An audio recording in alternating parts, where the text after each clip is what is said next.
매일 아침 9시 73세 박정희 할머니는 검은 봉투를 들고 집을 나섭니다. 그리고 농협에서 정확히 100만 원을 인출하죠. 한 달이면 3천만 원, 1년이면 3억 6천만 원입니다. 도대체 이 할머니는 이 거액을 어디에 쓰는 걸까요? 며느리는 보이스피싱을 의심하고 이웃들은 도박을 의심합니다. 하지만 30년간 숨겨온 진실은 모든 사람의 예상을 뛰어넘는 충격적인 것이었습니다. 영상 시청 전 구독과 좋아요 눌러주세요. 영상을 제작하는데 큰 힘이 됩니다. 이순덕은 오늘도 아파트 경비실에 앉아 모니터를 바라보고 있었습니다. 62세인 그녀는 35년간 동네 농협에서 일하며 온갖 금융사기를 목격해온 베테랑이었죠. 은퇴 후 경비원으로 일하면서도 직업병이 남아 있었습니다. 돈과 관련된 이상한 일에는 반드시 뭔가 숨겨진 이유가 있다는 확신이었어요. 오늘도 어김없이 나오시네.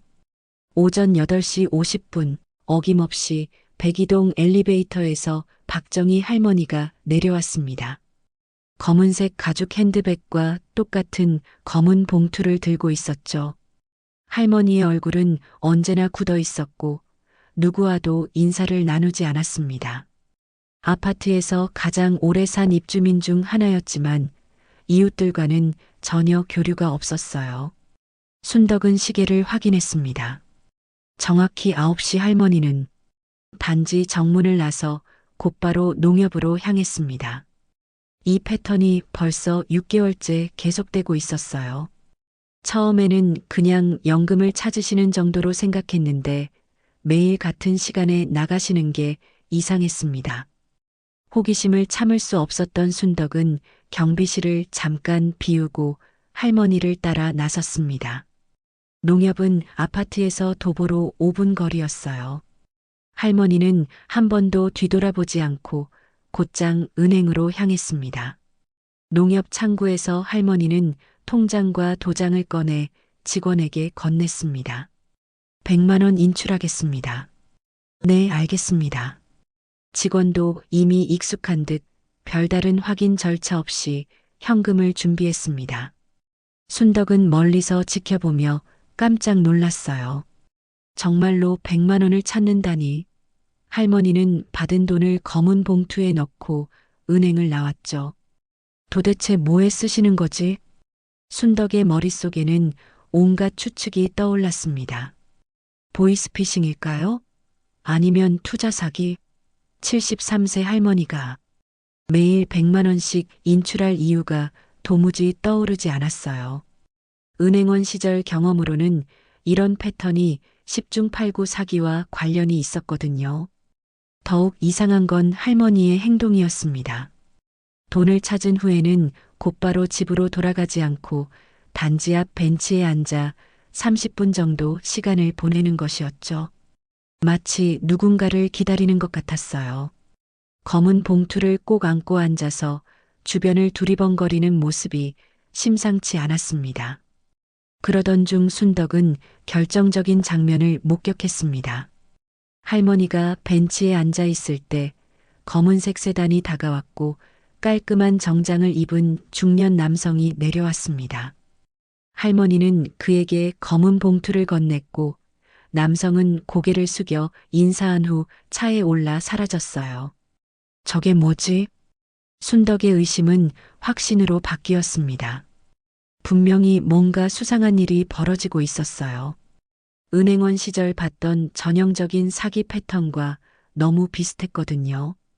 피해자가 정기적으로 돈을 찾아서 사기꾼에게 전달하는 모습 말이죠. 경비실로 돌아온 순덕은 하루 종일 이 일이 마음에 걸렸습니다.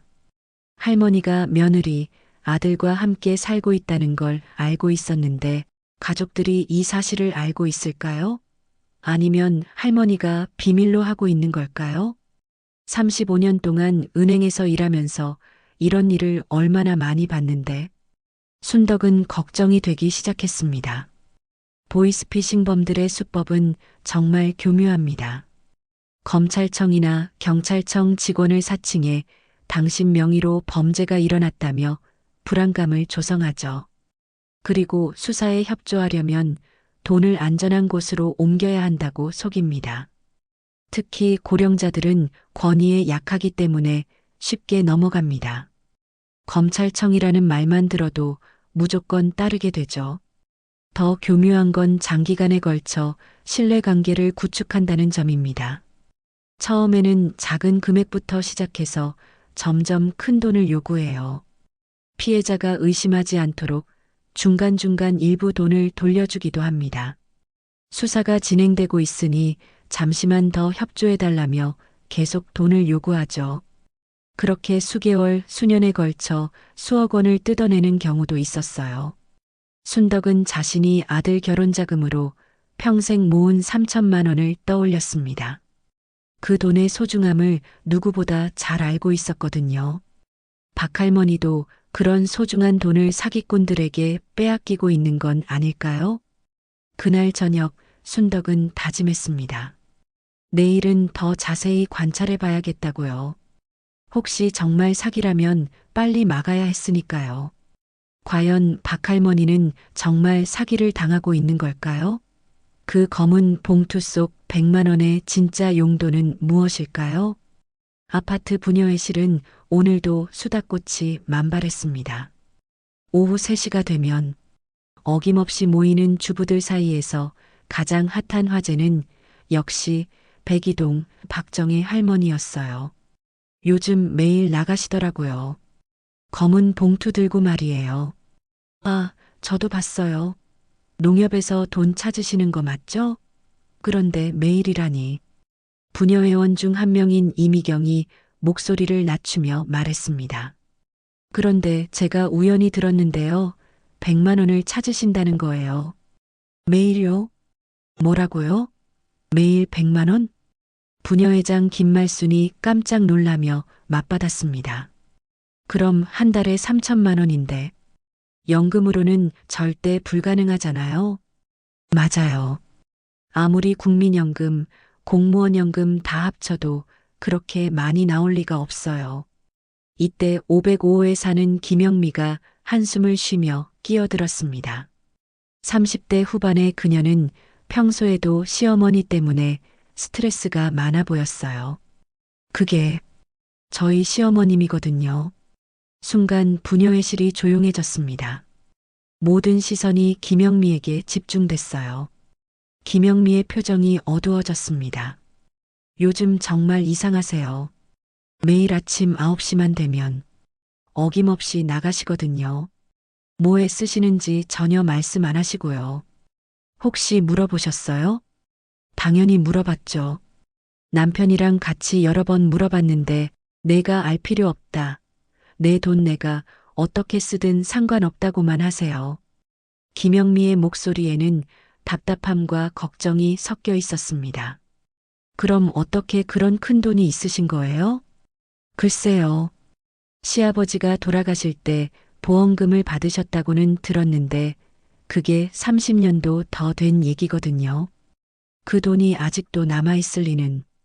다른 부녀 회원이 걱정스럽게 끼어들었습니다. 혹시 보이스피싱 당하시는 거 아니에요? 요즘 그런 사기가 정말 많다잖아요. 김영미가 고개를 끄덕였습니다. 저도 그 생각을 했어요. 요즘 시어머님 연배분들이 많이 당하신다고 하더라고요. 검찰청이나 금융감독원 직원이라고 속여서 돈을 빼가는 수법 말이에요. 그런데 아무리 말해도 안 들으세요? 네. 오히려 화만 내시고요. 어제는 정말 심했어요.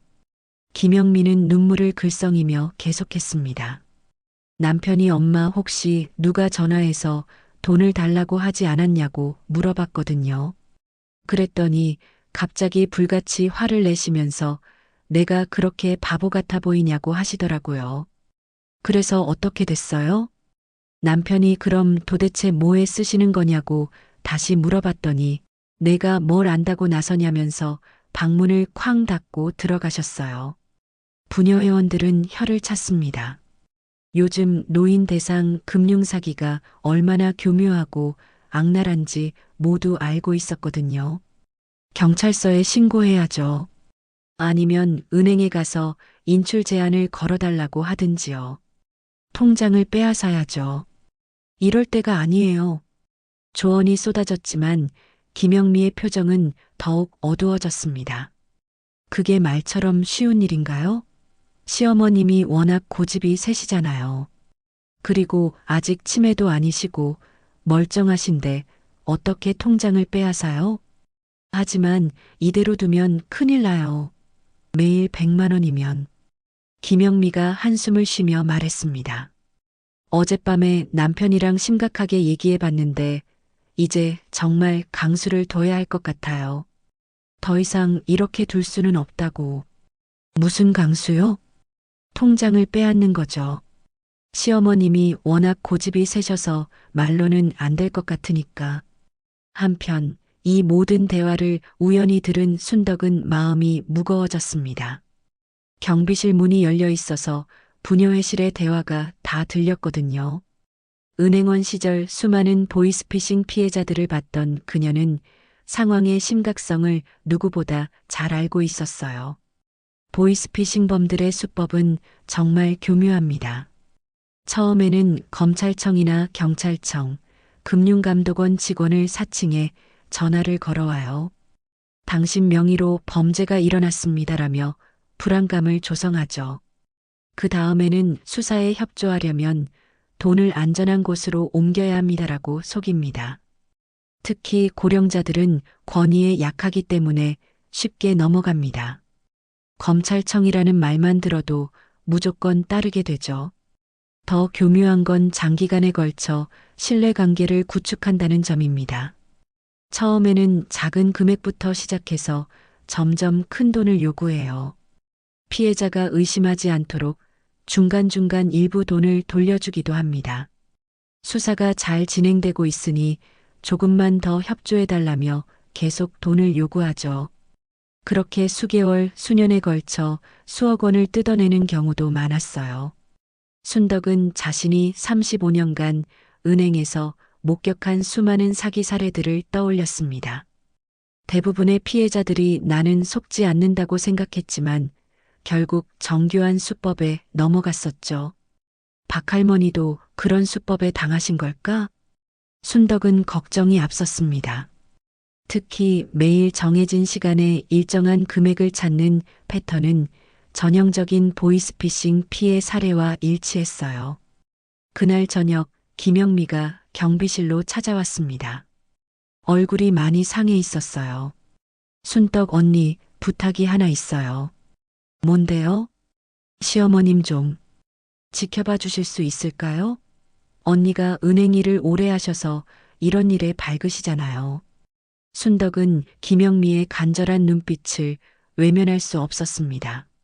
알겠어요. 내일부터 더 주의 깊게 지켜볼게요. 정말 감사해요. 그런데 정말 매일 100만 원씩 찾으시는 거 맞나요? 네. 그것도 벌써 6개월째라고 하더라고요. 순덕은 간단히 계산해 봤습니다. 6개월이면 1억 8천만 원이 넘는 금액이에요. 과연 이 모든 돈이 어디로 사라진 걸까요? 다음 날 아침 김영미는 마음을 다잡고 시어머니 방문을 조심스럽게 두드렸습니다. 어젯밤 남편과 상의한 끝에 더 이상 미룰 수 없다는 결론을 내렸거든요. 어머님, 아침 드세요. 됐다. 나중에 먹을게. 박할머니의 목소리는 여전히 차갑고 단호했습니다. 김영미는 심호흡을 하고 용기를 내어 다시 말했어요. 어머님, 요즘 매일 나가시는데 혹시 어디 가시는 건가요? 가족으로서 알 권리가 있지 않을까 해서요. 방 안에서 한동안 조용했습니다. 옷을 갈아입는 소리만 들렸어요. 그러다 갑자기 문이 벌컥 열렸습니다. 내가 왜 그걸 알아야 하는데? 박할머니의 날카로운 목소리와 시선에 김영미는 움츠러들었습니다. 하지만 이번에는 포기할 수 없었어요. 그게 혹시 사기당하시는 건 아닌가 해서요. 요즘 시어머님 같은 연배분들을 노리는 사기가 정말 많다잖아요. 사기? 내가 그렇게 만만해 보여? 박할머니의 눈빛이 더욱 매서워졌습니다. 아니에요. 그런 게 아니라 매일 그렇게 큰 돈을 찾으시니까 걱정이 되어서요. 보이스피싱이라는 게 정말 교묘하다잖아요. 보이스피싱? 할머니가 코웃음을 쳤습니다. 내가 그런 걸 구별 못할 만큼 바보 같아 보여? 그런 게 아니라 가족으로서 걱정이 되니까. 가족이면 믿어줘야 하는 거 아니야? 왜 자꾸 의심만 하는데? 김영민은 답답함에 목소리가 높아졌습니다. 그럼 뭐에 쓰시는지라도 말씀해 주시면 안 되나요? 매일 100만 원씩이면 한 달에 3천만 원인데. 내 돈인데 내가 어떻게 쓰든 상관없지 않아? 하지만 그 돈으로 우리가 더 나은 생활을 할 수도. 돈. 너희는 돈밖에 모르냐? 할머니의 목소리에 분노가 섞였습니다. 그런 게 아니에요. 단지 걱정이 돼서. 걱정은 무슨, 내 걱정이나 해. 김영민은 더 이상 말을 이어갈 수 없었습니다. 시어머니의 단호한 태도 앞에서는 어떤 말도 통하지 않는 것 같았어요. 한편 순덕은 경비실에서 이 모든 상황을 안타깝게 지켜보고 있었습니다. 김영미의 부탁도 있었고 은행원 출신으로서의 직업적 사명감도 있었죠. 오전 9시 어김없이 박할머니가 나타났습니다. 오늘은 조금 다른 점이 있었어요. 평소보다 표정이 더 어두웠고 걸음걸이도 빨랐습니다. 뭔가 초조해하는 것 같았어요. 순덕은 할머니가 농협으로 향하는 것을 확인한 후 조심스럽게 뒤를 따랐습니다. 오늘도 어김없이 100만 원을 인출하는 모습을 목격했어요. 정말 매일 같은 패턴이네. 그런데 오늘은 평소와 조금 달랐습니다. 할머니가 은행에서 나온 후 벤치에 앉지 않고 바로 버스 정류장으로 향한 거였어요. 오늘은 다른 곳으로 가시나? 순덕의 호기심은 더욱 커졌습니다. 혹시 사기꾼들의 본부 같은 곳으로 가는 건 아닐까요? 할머니는 721번 버스를 탔고 순덕도 급히 뒤따라 탔어요. 버스는 시내 중심가로 향했습니다. 할머니는 창밖을 바라보며 무언가 깊은 생각에 잠겨 있는 것 같았어요. 검은 봉투를 꼭 안고 있는 모습이 더욱 의심스러워 보였습니다. 약 30분 후 할머니는 한 고층 빌딩 앞에서 내렸습니다. 순덕도 조심스럽게 뒤따라 내렸어요. 빌딩 1층 로비에는 여러 회사들의 안내판이 있었는데 그중 눈에 띄는 것이 있었습니다. 법무법인 정의 12층. 순덕의 가슴이 철렁했습니다. 보이스피싱 사기꾼들이 변호사나 검찰 직원을 사칭하는 경우가 많다는 걸 알고 있었거든요. 혹시 가짜 법무법인은 아닐까요? 할머니는 주저하지 않고 빌딩 안으로 들어갔습니다. 로비에서 잠시 멈춰서 어디로 갈지 확인하는 것 같았어요.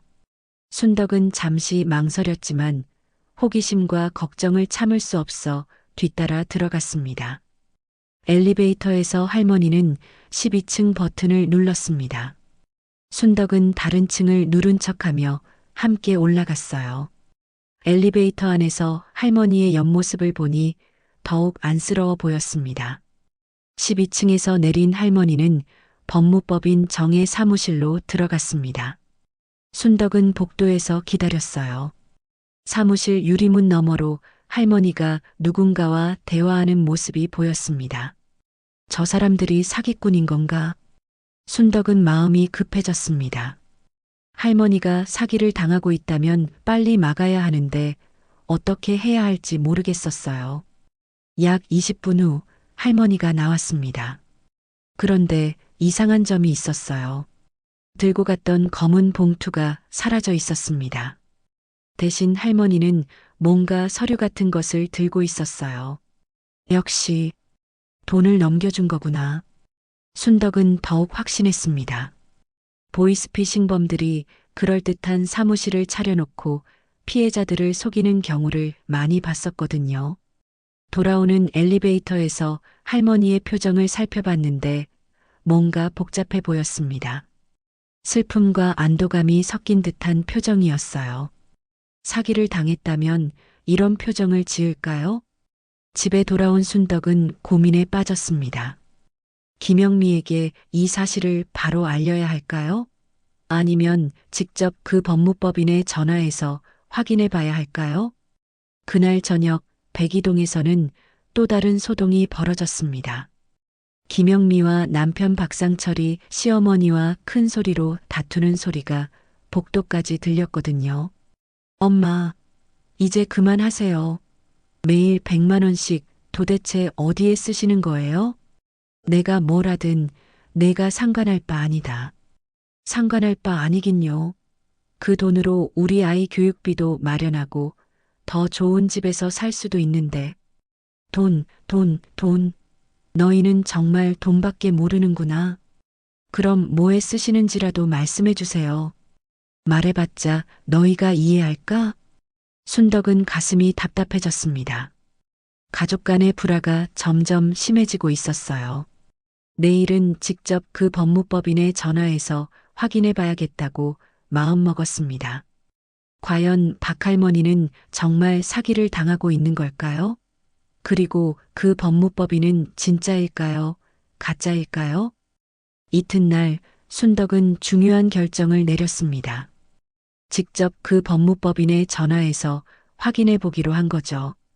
박할머니가 정말 사기를 당하고 있다면 더 이상 방치할 수 없었어요. 혹시 사기꾼들이 가짜 법무법인을 만든 건 아닐까? 순덕은 먼저 인터넷에서 법무법인 정의를 검색해 봤습니다. 놀랍게도 실제로 존재하는 로펌이었어요. 홈페이지도 제대로 있었고 변호사들의 프로필과 사업자 등록증까지 상세히 나와 있었습니다. 설립된 지 15년이나 된 역사 있는 법무법인이었어요. 그럼 진짜 변호사 사무실인가? 순덕은 반신반의하며 전화를 걸었습니다. 안녕하세요. 법무법인 정의입니다. 안녕하세요. 혹시 어제 70대 할머니 한 분이 방문하셨나요? 검은 봉투를 들고 계셨는데. 죄송하지만 고객님의 개인정보는 함부로 말씀드릴 수 없습니다.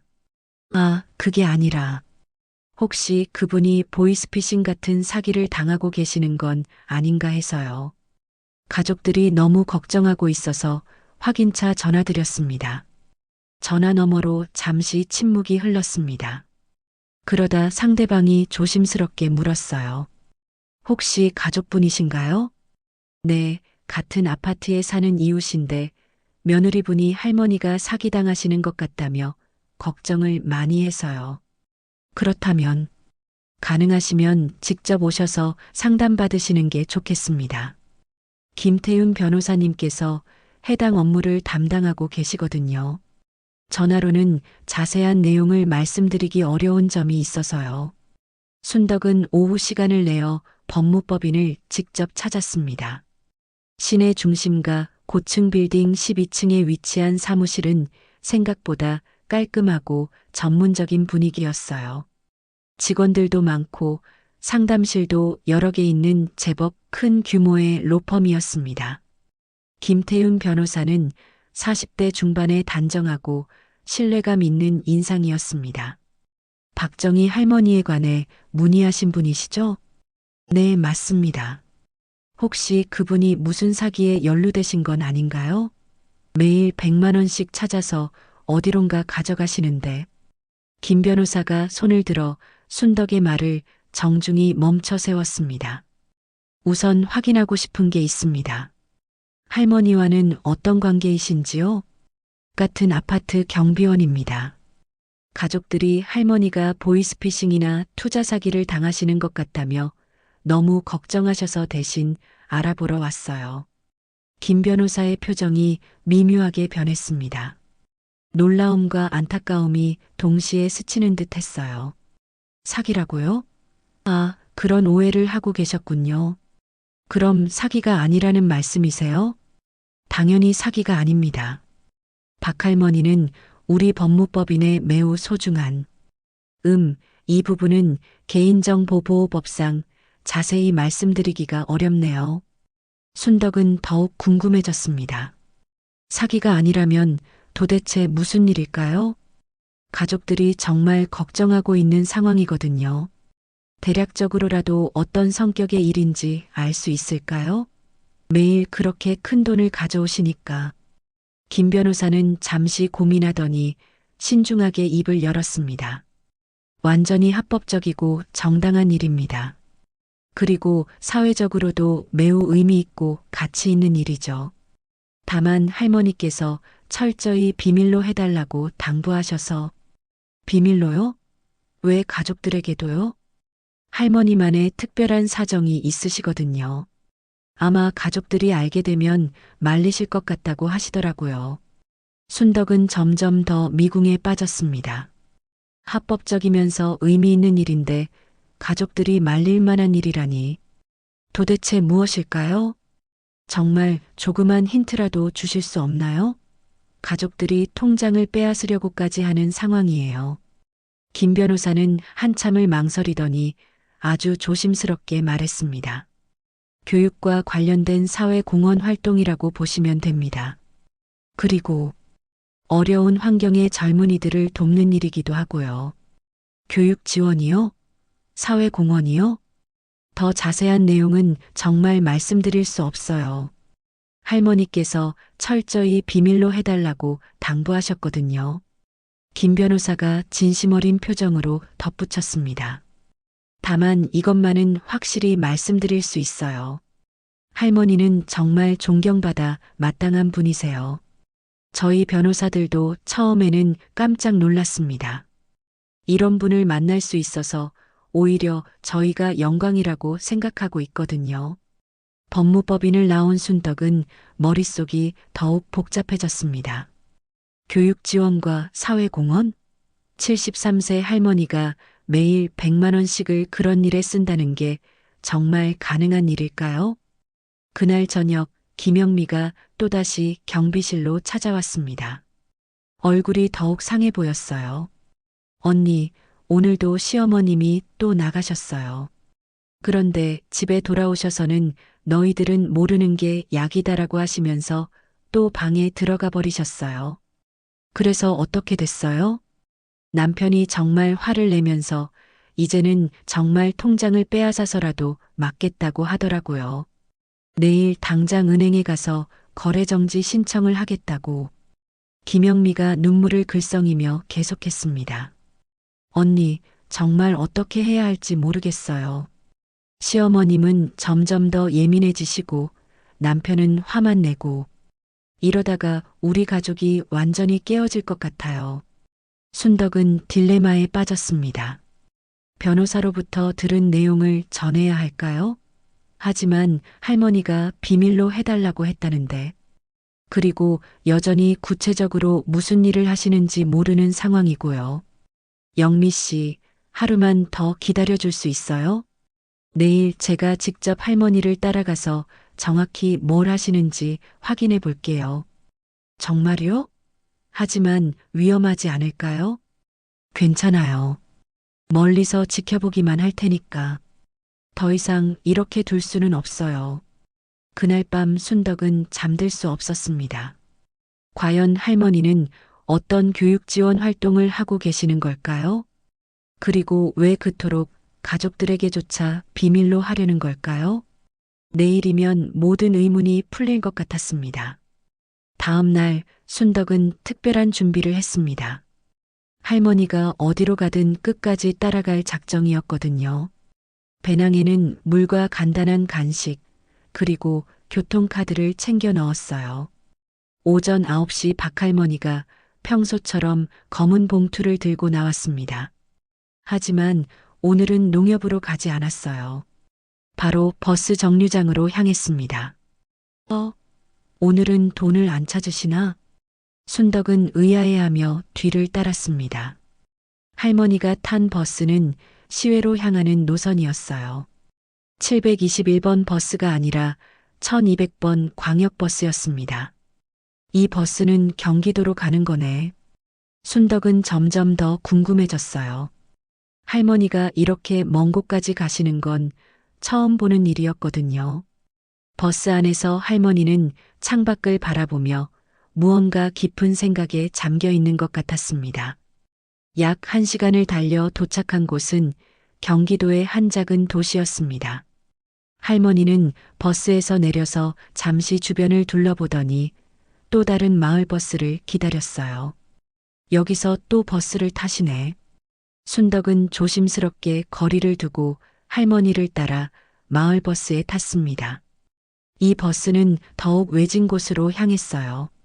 논밭이 펼쳐진 시골길을 한참 달렸습니다. 마침내 할머니가 내린 곳은 푸른솔 아동보호시설이라는 간판이 걸린 2층 건물 앞이었습니다. 아동보호시설? 순덕은 깜짝 놀랐습니다. 변호사가 말한 교육 지원과 어려운 환경의 젊은이들이 바로 이것이었구나 싶었어요. 아동보호시설이면 고아원 같은 곳이겠죠. 할머니는 주저없이 시설 정문을 통과해 안으로 들어갔습니다. 순덕은 담장 너머로 상황을 지켜봤어요. 마침 점심시간이었는지 아이들이 운동장에서 뛰어놀고 있었습니다. 그때 놀라운 광경이 펼쳐졌습니다. 할머니가 나타나자 아이들이 우르르 달려와서 안겼거든요. 할머니, 박할머니 오셨다. 오늘은 또 뭐 가져오셨어요? 할머니, 보고 싶었어요. 할머니의 굳었던 표정이 순식간에 밝아졌습니다. 집에서는 한 번도 본 적 없는 따뜻하고 자애로운 미소였어요. 마치 친할머니를 만난 손자들처럼 아이들이 할머니 주변에 모여들었습니다. 많이 컸구나, 우리 민수야. 지영이는 키가 또 많이 자랐네. 성훈아, 공부는 잘하고 있지? 할머니는 아이들 한 명 한 명의 이름을 다 기억하고 있었어요. 순덕은 가슴이 뭉클해졌습니다. 오늘은 특별한 걸 준비했어. 모두 강당으로 모이자. 아이들은 신이 나서 할머니를 따라 강당으로 향했습니다. 순덕은 창문 너머로 그 광경을 지켜봤어요. 강당에는 초등학생부터 고등학생까지 약 30여 명의 아이들이 모여 있었습니다. 할머니는 검은 봉투에서 여러 개의 작은 봉투들을 꺼냈습니다. 각각에는 아이들의 이름이 적혀 있었어요. 민수야, 내가 요리사가 되고 싶다고 했지? 이건 요리학원 등록금이야. 정말요? 와, 감사해요, 할머니. 지영이는 간호사가 꿈이라고 했지? 간호학과 준비를 위한 학원비야. 할머니, 정말 감사해요. 꼭 좋은 간호사가 될게요. 성훈이는 내년에 대학 가야 하니까 입학 준비금이야. 할머니는 한 명 한 명의 이름을 부르며 봉투를 나눠줬습니다. 각자의 꿈과 필요에 맞는 지원을 해주고 있었어요. 아이들의 눈에는 기쁨의 눈물이 글썽였습니다. 할머니, 정말 감사해요. 할머니가 없었으면 어떻게 했을까요? 꼭 훌륭한 사람이 돼서 할머니께 보답할게요. 그때 시설장으로 보이는 50대 여성이 다가왔습니다. 할머니, 정말 매번 감사합니다. 아이들이 할머니 덕분에 꿈을 포기하지 않고 있어요. 당연한 일을 했을 뿐이야. 이 아이들이 내게는 할머니의 목소리가 떨렸습니다. 뭔가 깊은 사연이 있어 보였어요. 우리 준호도 하늘에서 기뻐할 거예요. 준호? 순덕은 귀를 기울였습니다. 할머니의 손잡은 말이에요. 30년 전에 사고로 돌아가셨던. 쉿, 그 얘기는 아이들 앞에서 하지 말자. 할머니가 시설장을 말렸습니다. 하지만 순덕은 중요한 단서를 얻었어요. 준호라는 이름, 그리고 30년 전에 일어난 사고. 아이들과 함께 점심을 먹은 할머니는 오후 늦게까지 시설에 머물렀습니다. 아이들의 숙제도 봐주고 상담도 해주고 함께 운동장에서 놀아주기도 했어요. 정말 친할머니 같았습니다. 할머니, 언제 또 와요? 다음 주에도 올 거야. 그때까지 공부 열심히 해야 해. 네, 약속해요. 돌아오는 버스에서 할머니의 표정은 평소와 전혀 달랐어요. 만족스럽고 행복해 보였습니다. 집에서는 항상 굳은 표정이었는데 말이죠. 순덕은 이제 퍼즐의 조각들이 맞춰지기 시작했습니다. 할머니는 사기를 당하는 게 아니라 고아원 아이들을 도우고 있었던 거예요. 그런데 왜 가족들에게는 비밀로 하는 걸까요? 그리고 준호는 누구일까요? 집에 돌아온 순덕은 컴퓨터를 켜고 30년 전 신문 기사를 검색해 봤습니다. 박정희, 준호, 사고 등의 키워드로 말이죠. 뭔가 중요한 단서가 있을 것 같았어요. 그리고 마침내 충격적인 기사 하나를 발견했습니다. 30년 전의 비극적인 사건이 모든 수수께끼의 열쇠였던 것입니다. 30년 전 신문 기사가 순덕의 컴퓨터 화면에 나타났습니다. 1994년 7월 15일자 지역신문이었어요. 8세 아동 교통사고 사망, 음주운전자 구속. 기사를 읽는 순덕의 손이 떨렸습니다. 1994년 7월 14일 오후 4시경 8세 박준호 군이 학교에서 집으로 돌아오던 중 횡단보도를 건너다가 음주운전 차량에 치여 즉사했다는 내용이었어요. 피해자 할머니 박정희 당시 43세 씨는 손자가 장례 선생님이 되어서 많은 아이들을 가르치고 싶다고 했었는데 라며 오열했다. 가해자는 합의금 5억 원과 보험금 3억 원을 지급하기로 했다. 순덕은 모든 것을 이해했습니다. 할머니가 매일 100만 원씩 찾아서 아이들에게 주는 이유, 가족들에게 비밀로 하는 이유, 그리고 30년 동안 품고 살아온 그리움의 의미를 말이에요. 다음 날 오전 순덕은 용기를 내어 박할머니의 집 초인종을 눌렀습니다. 누구세요? 경비실 이순덕입니다. 할머니, 잠깐 얘기 좀 할까요? 한참 후에 문이 열렸습니다. 박할머니는 경계하는 눈빛으로 순덕을 바라봤어요. 무슨 일이야? 어제 푸른솔 아동보호시설에 다녀오셨죠? 할머니의 얼굴이 순간 굳었습니다. 놀라움과 당황스러움이 섞인 표정이었어요. 내가 왜 거기를... 설마 따라왔나? 네, 따라갔어요. 가족들이 너무 걱정해서요. 할머니는 한동안 아무 말도 하지 않았습니다. 그러다 깊은 한숨을 쉬며 순덕을 집 안으로 들어오라고 했어요. 그래, 다 알았구나. 할머니의 목소리에는 체념이 묻어 있었습니다. 준호, 할머니의 손자였죠? 할머니의 눈에 눈물이 맺혔습니다. 30년 동안 꽁꽁 감춰뒀던 상처가 드러나는 순간이었어요. 30년 전 7월 14일. 그날이 내 인생에서 가장 끔찍한 날이었어. 8살이던 준호가 학교에서 돌아오다가 할머니의 목소리가 떨렸습니다.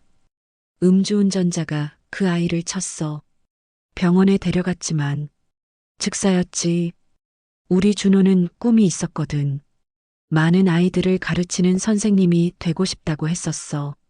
순덕은 조용히 들었습니다. 할머니의 아픔이 고스란히 전해졌어요. 가해자로부터 받은 합의금이 5억 원이었어. 보험금까지 합치면 8억 원 가까이 됐지. 하지만 그 돈을 어떻게 써? 내 손자의 목숨값인데. 할머니가 눈물을 닦으며 계속했습니다. 그래서 결심했어. 준호가 하려던 일을 내가 대신 하겠다고. 가난한 아이들이 꿈을 포기하지 않도록 돕겠다고. 그래서 30년 동안 매년 1억 원씩 그 아이들을 위해 썼어. 장학금도 주고 학원비도 지원하고 생활비도 도와주고. 벌써 300명이 넘는 아이들이 도움을 받았어. 그 아이들이 다 우리 준호야. 할머니의 목소리에는 자부심과 그리움이 함께 묻어 있었습니다. 지금까지 7억 원 넘게 썼지. 이제 남은 돈이 얼마 없어서 매일 조금씩 찾아서 쓰고 있는 거야. 준호 기일이 다가오면 더 많이 주고 싶어서. 순덕은 가슴이 뭉클해졌습니다. 30년 동안 혼자서 이 모든 것을 감당해온 할머니의 마음이 어땠을까요? 그런데 왜 가족들에게는 말씀 안 하세요? 할머니가 쓸쓸하게 웃었습니다. 아들 내외가 뭐라고 할 줄 아나? 그 돈으로 우리가 더 좋은 집에서 살 수 있었을 텐데, 우리 손자 교육비에 써야 했는데 그럴 거야. 실제로 몇 번 흘린 소리를 들었거든. 하지만 가족들은 할머니가 사기당하는 줄 알고 정말 걱정하고 있어요. 그래도 상관없어. 이건 나와 준호만의 약속이거든. 다른 사람은 이해할 필요 없어. 할머니의 고집은 여전히 강했습니다. 할머니께서 하시는 일이 정말 숭고하고 아름다운 일이라는 걸 가족들도 알게 되면 분명 이해해 주실 거예요. 아니야. 사람들은 현실적이야. 특히 젊은 사람들은 더더욱. 그때 현관문이 열리는 소리가 들렸습니다. 김영미와 박상철이 퇴근해서 돌아온 모양이었어요. 어머님, 저희 왔어요. 누가 오셨나요? 김영미가 순덕을 보며 인사했습니다. 아, 경비실 이순덕 씨시네요. 무슨 일로 오셨어요? 순덕은 할머니를 바라봤습니다. 할머니는 고개를 저었어요. 아직 말하지 말라는 뜻이었죠. 아, 그냥 잠깐 인사차 들렸어요. 하지만 김영미는 뭔가 이상하다는 표정이었습니다. 할머니의 눈이 빨갛게 부어 있었거든요. 어머님, 괜찮으세요? 왜 우시는 거예요? 아무것도 아니야. 들어가 있어. 하지만, 들어가라고. 할머니의 목소리가 날카로워졌습니다. 김영미는 어쩔 수 없이 방으로 들어갔지만 마음이 무거웠어요. 순덕은 할머니에게 마지막으로 말했습니다.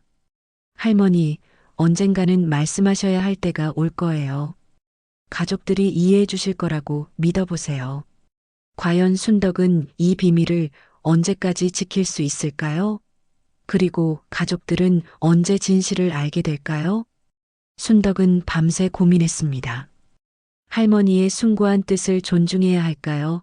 아니면 가족들에게 진실을 알려서 더 이상 오해하지 않게 해야 할까요?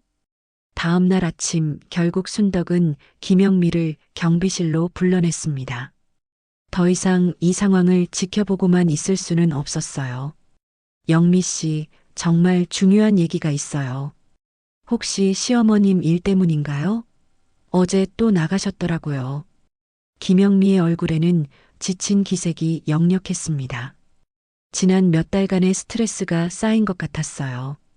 네. 어제 시어머님을 직접 따라가서 확인해 봤어요. 김영미의 눈이 커졌습니다. 정말요? 그래서 어디 가셨던 거예요? 역시 사기당하고 계신 거죠? 순덕은 신중하게 입을 열었습니다. 사기가 아니에요. 그리고 정말 대단하고 아름다운 일을 하고 계세요. 대단한 일이요? 도대체 뭔데요? 순덕은 30년 전의 교통사고부터 현재까지의 모든 이야기를 차근차근 들려줬습니다. 준호의 죽음, 합의금과 보험금, 그리고 지난 30년간 이어온 고아원 후원과 장학사업에 대해서 말이에요. 김영미는 처음에는 믿기지 않는다는 표정이었다가 점점 눈물을 글썽이기 시작했습니다. 그렇다면 우리가 완전히 오해했다는 얘기네요? 네. 시어머님은 사기당하신 게 아니라 세상에서 가장 아름다운 일을 하고 계셨어요. 30년 동안 혼자서요. 김영미는 주저앉아서 울었습니다. 어떻게 이럴 수가. 우리가 시어머님께 얼마나 큰 상처를 드렸을까요? 의심하고 돈 얘기만 하고 통장을 빼앗으려고까지 했는데 그때 김영미의 남편 박상철이 직장에서 돌아왔습니다. 여보, 왜 울어? 또 엄마 때문에 스트레스 받은 거야? 당신 큰일 났어요. 김영미는 남편에게도 방금 들은 모든 이야기를 전했습니다. 박상철의 얼굴은 점점 창백해졌어요. 그럼 엄마가 30년 동안 혼자서 그 모든 걸 감당하셨다는 얘기야? 네. 준호. 당신도 기억하죠? 조카 준호 말이에요. 박상철의 눈에도 눈물이 맺혔습니다. 30년 전 8살이었던 준호는 그에게도 귀여운 조카였습니다. 그 아이의 죽음으로 온 가족이 큰 상처를 받았었거든요. 그런데 엄마는 왜 우리에게 말씀 안 하신 거지? 아마 우리가 반대할까 봐서였을 거예요. 그 돈으로 우리가 더 잘 살 수 있었을 텐데라고 할까 봐서. 두 사람은 한참 동안 말을 잇지 못했습니다. 죄책감과 감동이 뒤섞인 복잡한 감정이었어요. 엄마한테 가야겠어. 당장 사과드려야 해. 하지만 박할머니의 방문은 굳게 잠겨 있었습니다. 어제 순덕과의 대화 이후로 더욱 마음을 닫아버리신 것 같았어요. 엄마, 문 좀 열어주세요. 뭔 일이야? 피곤하니까 내일 얘기하자. 엄마가 하시는 일, 우리가 알게 됐어요. 방 안이 조용해졌습니다. 한참 후에 할머니의 목소리가 들렸어요. 뭘 알게 됐다는 거야? 준호를 위해 하시는 일 말이에요. 고아원 아이들 돕는 일. 그제서야 문이 천천히 열렸습니다. 할머니의 눈은 빨갛게 부어 있었어요. 왜 굳이 알려고 했어? 모르고 사는 게 나았을 텐데. 박상철이 무릎을 꿇었습니다. 엄마, 정말 죄송해요. 우리가 엄마를 완전히 오해했어요. 김영미도 함께 무릎을 꿇었습니다. 어머님, 정말 죄송해요. 어머님이 그런 대단한 일을 하고 계시는 줄 전혀 몰랐어요. 저희가 얼마나 이기적이었는지. 할머니는 한동안 아무 말도 하지 않았습니다. 그러다 깊은 한숨을 쉬며 말했어요. 30년 동안 정말 힘들었어. 혼자 감당하기에는 너무 무거운 짐이었어. 이제 혼자 하지 마세요. 우리도 도울게요. 우리도 준호의 가족이잖아요. 준호의 꿈을 함께 이어갈게요. 할머니의 눈에서 눈물이 흘렀습니다. 이번에는 슬픔의 눈물이 아니라 안도의 눈물이었어요. 정말 도와줄 거야? 싫어하지 않을 거야? 네, 어머님. 오히려 자랑스러워요. 이런 어머님의 며느리라는 게 말이에요. 박상철도 말했습니다. 엄마, 이제 함께해요. 우리 가족이 모두 준호의 뜻을 이어받을게요. 할머니는 30년 만에 처음으로 가족들 앞에서 환하게 웃었습니다. 그럼 다음에 아이들한테 갈 때 같이 갈래? 정말요? 저희도 갈 수 있어요? 물론이지. 이제 혼자가 아니니까. 어머님이 도와주시는 아이들을 직접 만나보고 싶었어요. 김영미가 눈물을 닦으며 말했습니다. 우리도 할 수 있는 일을 찾아서 도울게요. 어머님 혼자 하시기에는 너무 큰 일이었어요. 그날부터 백이동 505호에는 30년 만에 진정한 평화가 찾아왔습니다. 오해와 의심 대신 이해와 사랑이 자리 잡았어요. 순덕은 경비실에서 이 모든 광경을 지켜보며 뿌듯한 미소를 지었습니다. 때로는 진실을 알리는 것이 최선의 선택일 수도 있다는 걸 깨달았어요. 준호도 하늘에서 기뻐할 거야. 30년간의 외로운 여행이 끝나고 이제는 가족이 함께하는 희망의 여행이 시작되려고 하고 있었습니다. 한 달 후 푸른솔 아동보호시설에는 특별한 손님들이 찾아왔습니다. 박할머니와 함께 아들 내외 그리고 순덕까지 함께 온 거였어요. 할머니는 처음으로 가족들과 함께 그 소중한 장소를 찾았습니다. 할머니, 오늘은 누구랑 함께 오셨어요? 아이들이 신기한 듯 물어봤습니다. 평소에는 할머니 혼자만 오셨는데 말이죠. 오늘은 우리 가족들이 모두 왔어. 아들, 며느리, 그리고 이분은 순덕 이모야. 모두 너희들을 도와주러 왔단다. 김영미가 준비해온 큰 상자를 꺼냈습니다. 아이들아, 이건 우리가 함께 준비한 선물이야. 겨울옷들과 학용품들이야. 박상철도 봉투를 꺼내며 말했습니다. 우리 조카 준호가 살아있다면 너희들과 같은 나이였을 거야. 이제부터 너희 모두가 우리 가족이란다. 아이들의 눈이 반짝였습니다. 할머니 혼자 올 때도 좋았지만 이렇게 많은 어른들이 함께 와주니 더욱 든든했어요. 시설장이 감격해하며 말했습니다. 정말 감사합니다. 할머니 혼자서도 충분히 큰 도움이었는데 이제 가족분들까지 아이들이 얼마나 기뻐할지 몰라요. 순덕이 나섰습니다. 시설장님, 저도 제안이 하나 있어요. 우리 아파트 주민들에게도 이 이야기를 알려드리면 어떨까요? 분명 함께 도와주고 싶어 하실 분들이 많을 거예요. 박할머니가 처음에는 망설였습니다. 그런데 사람들이 알면 부담스러워하지 않을까? 그리고 괜히 주목받는 것도 아니에요, 할머니. 사람들은 선한 일에 함께 하고 싶어 해요. 30년 동안 혼자 감당하셨잖아요. 이제는 많은 사람들과 그 무게를 나눠보세요. 며칠 후 아파트 부녀회실에는 평소보다 훨씬 많은 주민들이 모였습니다. 순덕이 박할머니의 30년간의 이야기를 들려주기로 한 거였어요. 처음에는 매일 100만 원 찾는 할머니의 진실이 궁금해서 온 사람들이었지만 이야기를 들으면서 점점 숙연해졌습니다. 30년 전에 8세 손자를 잃고 그 합의금과 보험금을 한 푼도 자신을 위해 쓰지 않고 지금까지 300명이 넘는 아이들을 도우셨다고요? 혼자서 그 모든 걸 감당하셨다니. 부녀회장 김말순이 먼저 나섰습니다. 우리 아파트에서 정기 후원을 시작하면 어떨까요? 200가구가 있는데 각 세대에서 월 5만 원씩만 도와도 한 달에 1천만 원이에요. 좋은 생각이에요. 저도 참여하고 싶어요. 우리 아이들한테도 이 이야기 해줘야겠어요. 주민들의 호응이 이어졌습니다.